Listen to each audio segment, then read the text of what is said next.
नमस्कार, माझं नाव स्मृती बोनगे. आमची कंपनी स्मृती एंटरप्राइजेस प्रस्तुत करत आहेत द ज्वेल वन पेजंट. हे पेजंट असं आहे, की हा एक पॅन महाराष्ट्र प्रोजेक्ट आहे. पॅन महाराष्ट्र प्रोजेक्ट आहे आणि या प्रोजेक्टच्या माध्यमातून आम्ही समस्त म्हणजे जेवढीही महिला ज्यांचे इच्छा आकांक्षा अपूर्ण राहिल्या असतील किंवा काही इच्छा अपूर्ण राहिल्या असतील ते ह्या माध्यमातून ते पूर्ण करू शकतात. आता आपला फॉर्मॅट असा आहे की आपण हा पॅन महाराष्ट्र प्रोजेक्ट असून आपण प्रत्येक म्हणजे जे प्रमुख शहरं आहेत महाराष्ट्राचे, जे नाशिक, नागपूर, कोल्हापूर, पुणे, मुंबई. मुंबईमध्ये आपण 2 ऑडिशन्स घेणार आहोत. तर असे 6 ऑडिशन्स घेणार आहोत आपण आणि या 6 ऑडिशन्स मधून आपण आपले फायनलिस्ट निवडणार आहोत. आणि आपला ग्रँड फिनाले होणार आहे मुंबईच्या एका नामांकित हॉटेलमध्ये. आणि जे आपले विजेता असतील त्यांना 3 लाख पर्यंतचे प्राइज मिळणार आहे. आणि जे फर्स्ट रनर अप असेल त्याला 2 लाख पर्यंतचे प्राइज आणि जे सेकंड रनर अप असेल त्यांना 1 लाख पर्यंतचे प्राइजेस मिळणार आहे.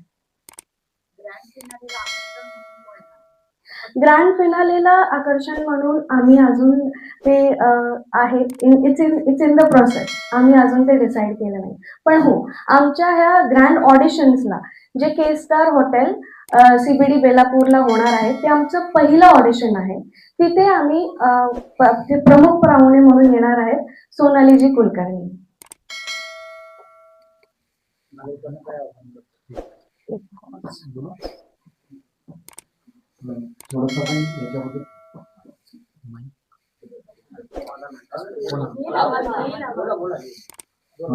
याच्यामध्ये थोडीशी अजून आम्हाला माहिती थोडीशी अजून जास्त पद्धतीने देण्याचा प्रयत्न करतो जेणेकरून नागरिकांच्यापर्यंत भरपूर काही माहिती पोहोचेल.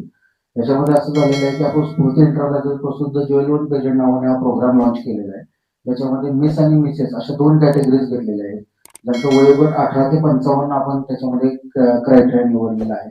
मग ती भले ती 36 वर्षाची विवाहित असो किंवा अविवाहित असो आणि 28 वर्षाची विवाहित असो किंवा अविवाहित असो असा कोणताही क्रायटेरिया त्याच्यामध्ये आपण डिजिग्नेशन पूर्ण हे केलेलं नाही, म्हणजे फायनल केलेलं नाहीये. तर सर्वांसाठी ओपन क्रायटेरिया 18 पासून 55 पर्यंत. तर त्याच्यामध्ये आपण पुढे प्रोसेस अशी केलेली आहे की मिस आणि मिसेस या 2 क्रायटेरियांमध्ये आपण ऑल ओव्हर महाराष्ट्रामध्ये 6 ठिकाणी ऑडिशन्स घेत आहोत. त्याच्यामधलं पहिलं ऑडिशन जे आहे ते नवी मुंबईमध्ये होत आहे. ते के स्टार हॉटेलला आहे, जे साधारणतः त्याची डेट आहे 21 फेब्रुवारी, जे सकाळी 11 ते 5 हे ऑडिशन्स होणार आहे. आणि त्याच्यानंतर जे आहे ते प्रत्येक ऑडिशन्सला आमच्याकडे जे 6 ऑडिशन्स होतील त्याच्यामध्ये प्रत्येक ऑडिशन्सला एक जे चीफ गेस्ट असेल ते प्रत्येक एक सेलिब्रिटीज असतील. म्हणजे ते पुणे असो, मुंबई असो, नाशिक असो, नागपूर असो, कोल्हापूर असो, या कोणत्याही ठिकाणी ऑडिशन जरी झालं तरी तिथे प्रत्येक एक सेलिब्रिटीज असतील. ते एक आकर्षण म्हणून असेल. याच्यामध्ये ज्या काही गोष्टी आहेत ज्याच्यामध्ये आम्ही ही संकल्पना मांडली, ही संकल्पना अशी होती की बऱ्याच ठिकाणी मिस अँड मिसेस महाराष्ट्राची अथवा भारताची सुंदरी अथवा इतर कोणते असे इव्हेंट्स होतात तर त्याच्यामध्ये असं बराचसा क्रायटेरिया मांडला जातो की फक्त त्याच ठिकाणी होतात. म्हणजे समजा पुण्यामध्येच होतात, मुंबईमध्येच होतात किंवा नाशिकमध्येच होतात, नागपूरमध्येच होतात. तर अनेक महिलांना संधी निर्माण होत नाही. ती फक्त तिथल्याच महिलांना होती आणि त्याच्यामधूनच मिसेस महाराष्ट्र वगैरे निवडली जाते. पण आपण काय करतो की याच्यामध्ये थोडासा मोठा प्लॅटफॉर्म सर्वांसाठी खुला करून दिलेला आहे की जेणेकरून महाराष्ट्रातली जी मेजर शहरं आहेत आमच्यापैकी, म्हणजे आम्ही जिथे कनेक्ट होऊ शकू अशा शहरांमध्ये आम्ही कनेक्ट होतोय. आणि महाराष्ट्रातल्या मेजर शहरांमध्ये हा आम्ही ऑडिशन्स घेत आहोत की जेणेकरून महाराष्ट्रातल्या इतर महिलांना देखील एका प्लॅटफॉर्मवरती घेऊन येता यावं आपल्याला आणि त्यांना एक संधी निर्माण व्हावी की आपण काहीतरी एका चांगल्या ग्रँड लेवलला आपण उतरू शकू. आणि महाराष्ट्रही त्यांना अशा पद्धतीत बघू शकेल की कोणतरी ग्रँड व्यक्ती आपण उभी करतो.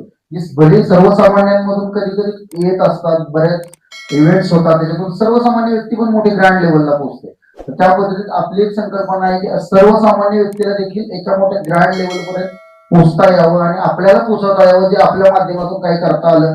आणि खूप महिलांनी याच्यामध्ये सहभागी होता यावं, ज्यांना ज्यांच्यामध्ये काही प्राधान्य आहे, ज्यांना करायची इच्छा आहे, जे होतकूर आहेत. आणि बऱ्याच व्यक्ती अशा असतात की महिला की ज्यांना करायचं राहून जातं आयुष्यात, पण कधीतरी त्यांना एक असं वाटतं की नाही, माझ्या मनामध्ये एक स्वप्न आहे की नाही मला या स्टेजला कधीतरी जायचं आहे, मला व्हायचं होतं पण स्वप्न माझं अपूर्ण राहिलं.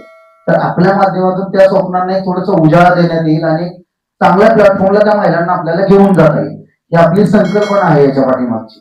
म्हणून आपण या प्रोजेक्टचं आणि या कार्यक्रमाचं आपण आयोजन केलेलं आहे. या सिनेमेसाठी म्हणजे स्पर्धकांकडून काही चार्जेस आपण काय केले त्याच्याकडून आपण मिनिमम चार्जेस आकारलेले आहेत. साधारणतः त्याची आत्ताची जी कॉस्टिंग आहे ती 599 रुपये एंट्री फीस ठेवलेली आहे आपण त्याच्यामध्ये, जी नवी मुंबईसाठी आहे. त्याच्यामध्ये आपण जवळपास त्यांना 1,500 रुपयाचा जो सिनेमॅटिक व्हिडिओ असतो, की म्हणजे ते रॅम्प वॉक करतायत, जे ऑडिशन्स घेतायत, जे ज्युरी आहे ते त्यांना ऑडिशन घेतात, हा सगळ्याचा एक सिनेमॅटिक व्हिडिओ प्रत्येकाचा इंडिव्हिज्युअली प्रत्येकाला मिळेल. त्याच्यानंतर त्यांना जे लोक आमचं रजिस्ट्रेशन करतील त्या लोकांना रॅम्प वॉक कसा करायचा, तुम्ही ड्रेसअप काय पाहिजे, या सगळ्या गोष्टींची इन्फॉर्मेशन आली जाईल आणि आमच्याकडून एक गिफ्ट हॅम्पर त्यांना दिलं जाईल.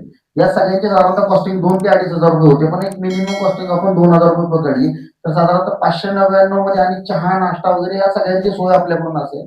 बाकी डायरेक्शन्स आपल्या असतील आणि या पद्धतीत हा पहिला आपण ऑर्गनाईज केलेला आहे की म्हणजे ऑडिशन्स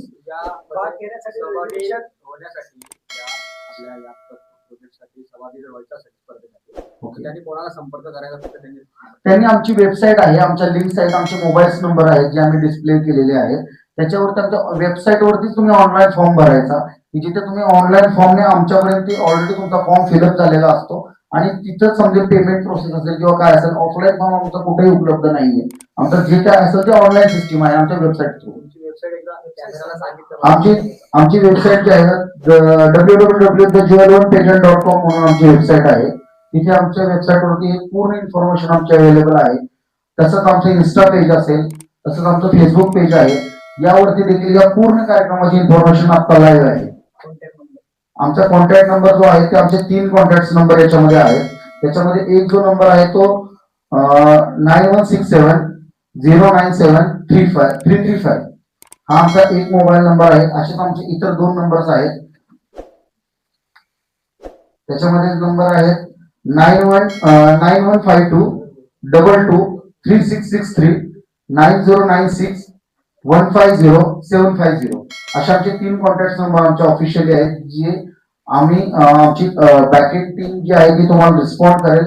आणि तुम्हाला जर कोणते क्वेरीज येत असतील किंवा तुम्हाला रजिस्ट्रेशनला काही प्रॉब्लेम येत असेल तरी तुम्ही आमच्याशी संपर्क साधू शकाल.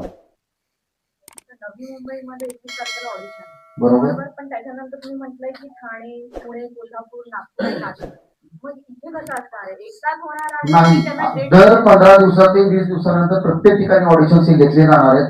साधारणतः 3 महिने ही सगळी प्रोसेस चालणार आहे ऑडिशनची. ऑडिशन मध्ये सिलेक्शन होणार आहे ते त्याच वेळेस डिक्लेरेशन होणार नाहीये. ते आमच्या कंपनीकडून जर ज्युरीचा जे रिझल्ट असतो तो सेकंड डे वगैरे डिक्लेअर होईल. तो जे सिलेक्ट असेल त्यांना सिलेक्टचा मेल जातील, व्हॉट्सअप जातील, जे काय असेल ते कॉन्व्हर्सेशन जाईल. आणि जे रिजेक्ट असतील त्यांना एक मेल जाणार की तुम्ही समजा यावेळेला पार्टिसिपेट झाला पण नाही होऊ शकला, नेक्स्ट वेळेला तुम्ही येताना जो आपला नेक्स्ट सीझन येईल किंवा इतर काय आपल्याला नवीन ऍक्टिव्हिटी येतील त्याच्या अपडेट तुम्हाला मिळत जातील आमच्याकडून. त्याच्यामध्ये जे आपण प्रवेश जेव्हा घेणार हा. आहोत ते घेतल्यानंतर ती जी महिला आहे तिचं सिलेक्शन झालं असं समजायचं की मग ते तुमचे नाही, ते फक्त पार्टिसिपेट फक्त फीज आहे. ती फक्त आत्ताची एंट्री फीज आहे. म्हणजे त्या एंट्री फीजच्या माध्यमातून ते फक्त एंट्री करून येणार. उदाहरणार्थ समजा 5,000 महिलांनी नोंदणी केली बरोबर. ते त्याच्यातले परत तुम्ही निवडणार. हो. नाही, त्याच्यातून ज्युरी पॅनल निवडणार, ते रॅम्प वॉक करणार, त्यांचे ऑडिशन्स घेतले जाणार.